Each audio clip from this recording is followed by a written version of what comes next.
Hello guys, ayan, super init today. Katatapos ko lang maglaba dahil sa sobrang init. Ganito na nangyari, oh, nasunog siya, nasunog yung mga dahon, pati nga yung aglonema. Ayan, oh, aglonema palang tawag dito. Nagkakaroon siya ng sun scald kasi lately umiinit na siya ng bonggang bongga. Kaya ayan na nangyari sa dahon. Pati dito pumangit na yung dahon, pero makaka-recover naman yan pag nasanay na. So there,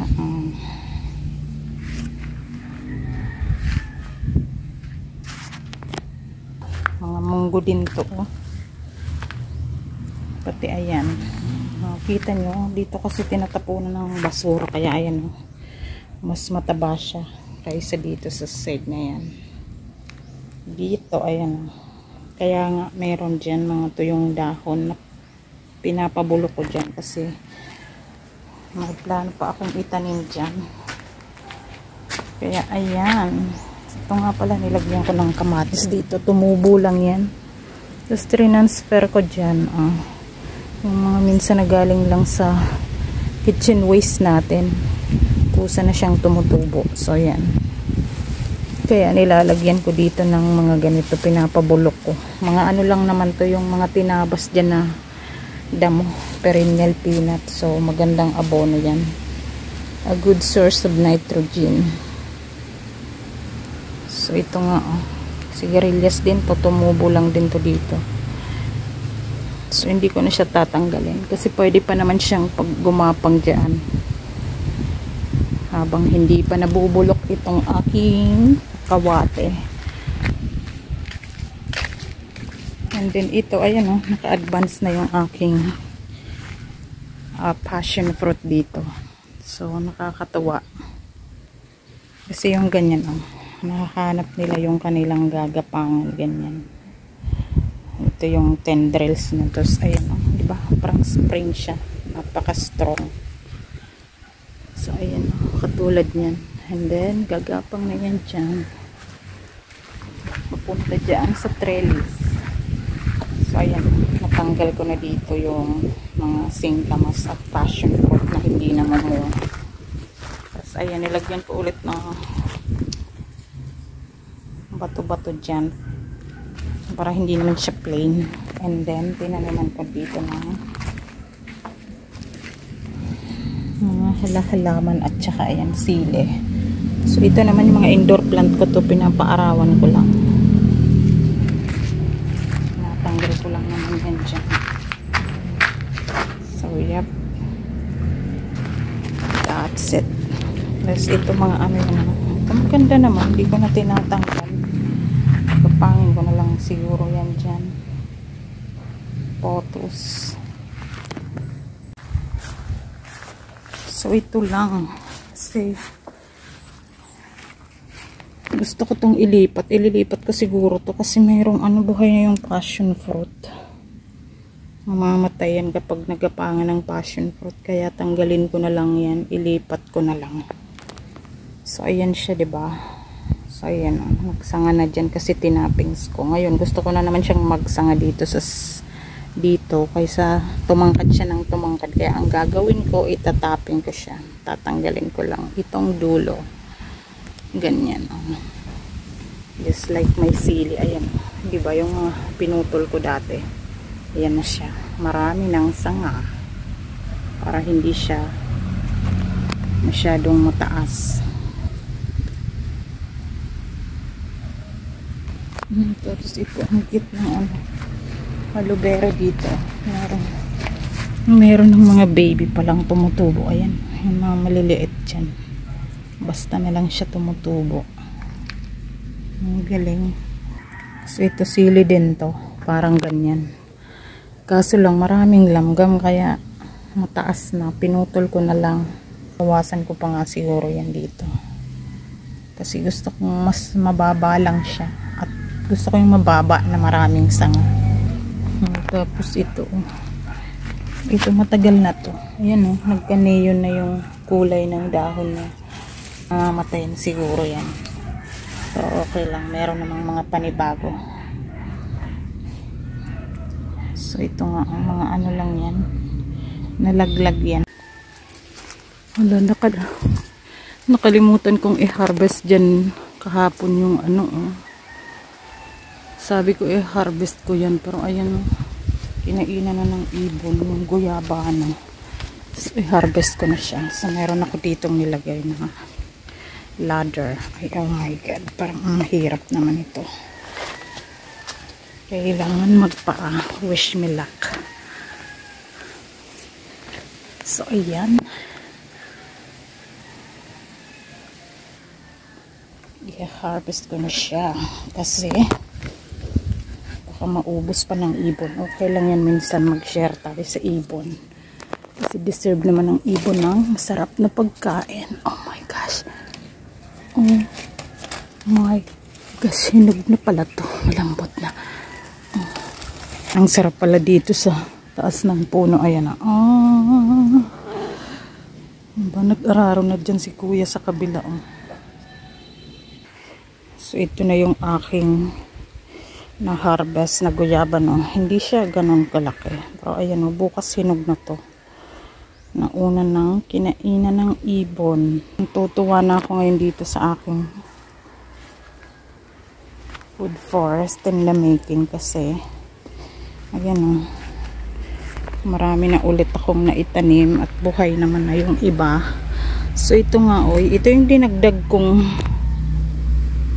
mangbin dito. So I added this. Ito yung mga nauna na ilang peraso lang yan. Doon sa side na yon. Don't mind my timba dyan kasi basurahan ko lang yan. Oops, nalaglag na nyug. So ito, ilang araw lang to, ganito na siya kalaki. Napakabilis lang niya tumubo. Nilagay ko to dito kasi pag sobrang ulan, sinisilong ko siya. Kasi usually namamatay yung kamatis pag super ulan. So lately naman okay na, hindi na masyadong umuulan. Yan na naman yung hangin. So naglaba ako. Ayan, hinahangin siya kaya nakapulong ko ng ganyan. Pero sobrang init naman kaya natutulungan maghapon. And this one, ayan super happy ako dito. Kasi dapat papatayin ko na yan kaya pinutol ko. Pero look what happened. Mas ano pa siya, nag-multiply pa siya ng 1,000 folds. Ayan, super daming tumutubo. Kaya parang nangihinayang ako patayin siya. Hayaan ko na muna siya kasi nagagandahan naman ako. Buti nga dyan, may tumubo na. Super dami talaga. So yun ang kagandahan talaga siguro ng mga tanim kapag ka pinupruning. Ayan, super dami. Super daming tubo. Tapos dito may bunga na yung, ayan, makikita mo na yung pods ng aking pigeon pea. Oops, meron ditong minsan talaga nakakakita ka ng mga lumipad na. So there it is. Diba nakakatuwa siya kapag ka nakikita mo yung tanim mong ganyan. It's like dancing in the wind. Super nakaka-happy siya. I love it.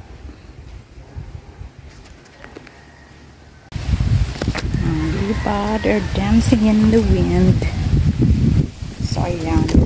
Meron nga pala ako ditong hukay na tinatapunan ng mga merong frog ng mga basura na hindi nabubulok.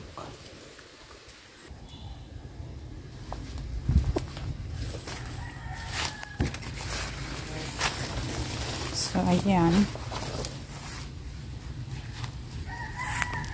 Diba?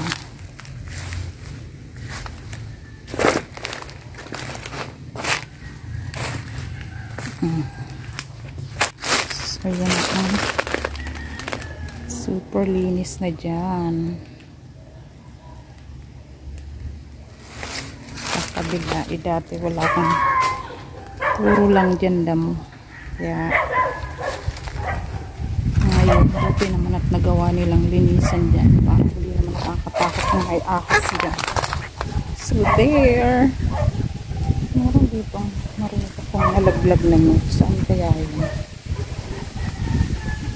Ay, hindi. Ayan. Yung nyug na yun. Merong nalaglag doon. Ito. Meron akong pinapagapang na dragon fruit dyan. Kasi hindi yan nakikita dati kasi puro nga dito mga ano. Super tataas ng damo. Ngayon nakita na ulit. Happy. Tapos ito ginaganyan ko yan kasi tataniman ko dito ng singkamas. Kasi meron na ako doon mga tuyong bunga ng singkamas. Itatanim ko yun one of these days. Binibilad ko lang.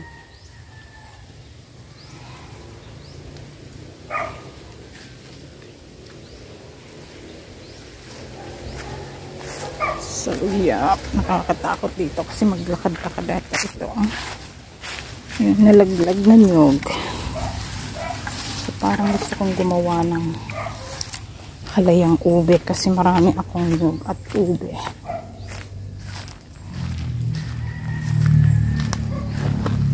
So ayan, nilagyan ko ng ladder para makuha ko yung guyaba, no.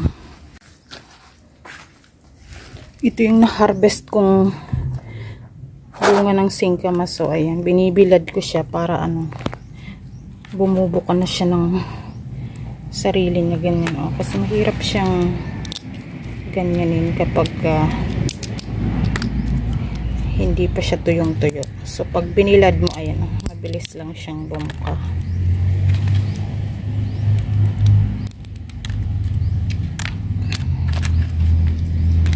So ganyan ang buto ng singkamas.